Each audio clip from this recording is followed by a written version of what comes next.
On commence par corriger l'activité 2.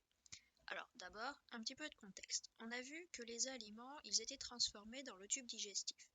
L'objectif maintenant, ça va être de savoir quels sont les mécanismes de cette transformation, c'est-à-dire comment, de quelle manière les aliments sont transformés. On commence avec un peu d'histoire. Sur le document que vous aviez, on a un petit peu les idées du XVIIIe siècle et ce qu'il en a découlé. Alors si on regarde ensemble, on voit qu'au XVIIIe siècle, les scientifiques s'interrogent sur le mécanisme de la digestion. Tout comme vous, on essaye de savoir un petit peu comment ça marche. La théorie de l'époque, c'est celle de Giovanni Borelli, qui, lui, pense qu'en fait, la digestion, ce serait un phénomène purement mécanique. Ça veut dire que les aliments sont broyés dans le tube digestif, et c'est tout. On a un autre scientifique, René-Antoine Ferchaud de Réaumur, qui, lui, ne croit pas à cette théorie. Il va donc essayer de montrer que les aliments ne sont pas uniquement broyés.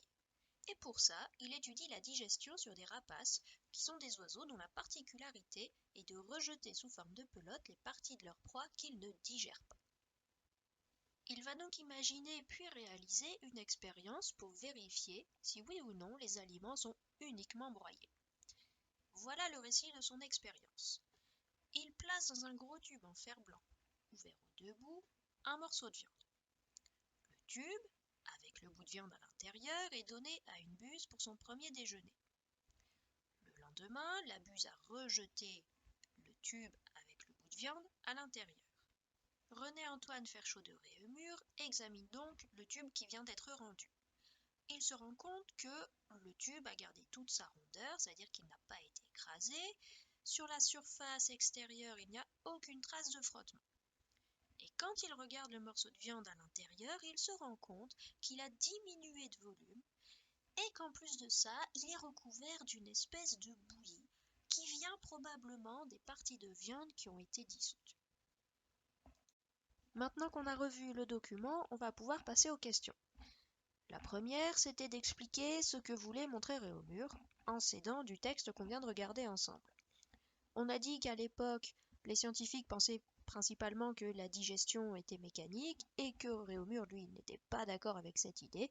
Donc son objectif, ça va être de montrer à ses confrères que la digestion n'est pas purement mécanique. Deuxième consigne, on demande de réaliser un schéma de l'expérience et des résultats obtenus.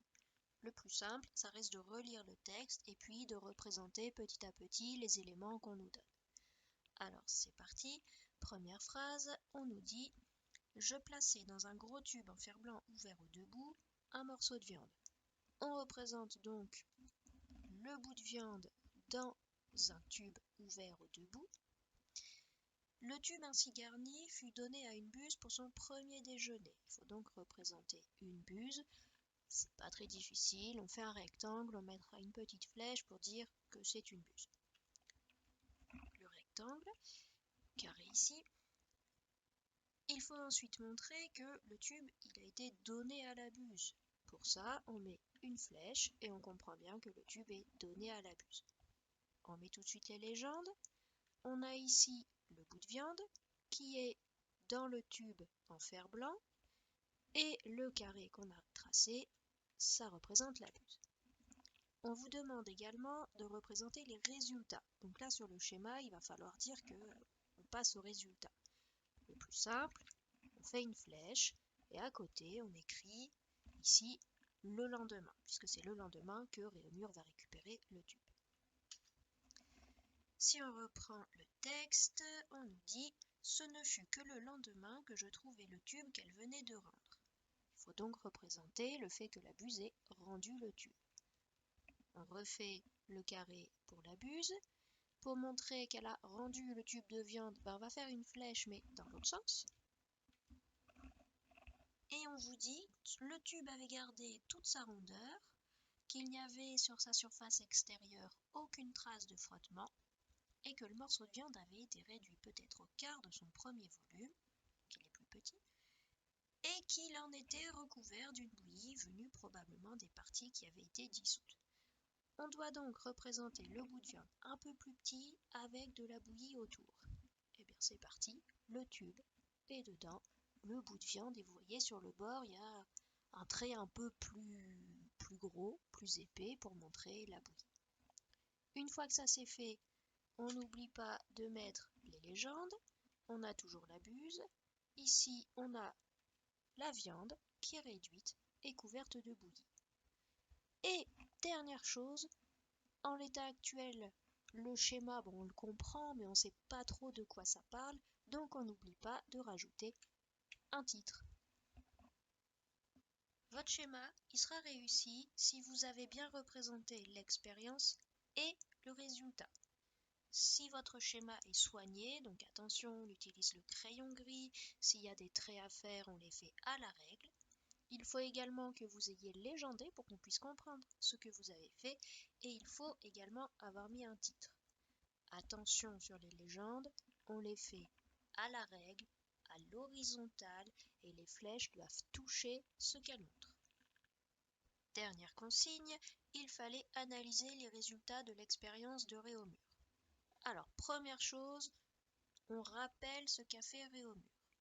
Réaumur a donné un tube en fer blanc contenant de la viande à une buse. Il le récupère le lendemain. Quel est le résultat? Ça, c'est dans le texte. Le tube qui a été récupéré n'est pas abîmé et le morceau de viande qui était dedans, il est moins grand et il est couvert de bouillie de viande.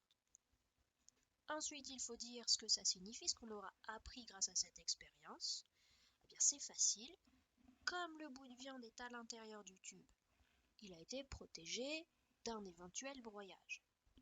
Or, le petit bout de viande qui n'a pas pu être broyé, il a quand même été transformé. On vous le dit, il est devenu plus petit et il y a une espèce de bouillie dessus. Ça veut dire que la transformation dans le tube digestif, elle n'est pas uniquement mécanique, c'est pas que du broyage. Parce que si ça n'avait été que du broyage, jamais la viande aurait pu être transformée. Et au final, Réaumur, il avait raison. La transformation, elle n'est pas uniquement mécanique. Il y a forcément une petite action chimique qui vient transformer les aliments.